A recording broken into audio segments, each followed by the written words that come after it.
కార్యక్రమానికి మా వంతు సహకారంగా మేము కూడా మా సహకారాన్ని అందిస్తున్నాము.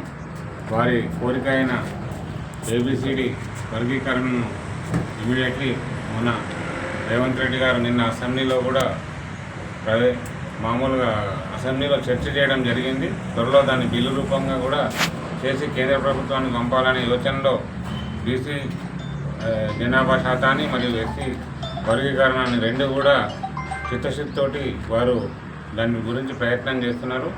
మా వంతు ఇక్కడ మండలం నుంచి కూడా మన సోదరులందరికీ కూడా నా వంతు సహకారాన్ని అందించి రేపు జరగబోయే కార్యక్రమానికి విజయవంతం చేయడానికి మీరందరూ కూడా తరలి వెళ్ళాలని కోరుతూ ఈ అవకాశం ఇచ్చిన అందరికీ కూడా ధన్యవాదాలు.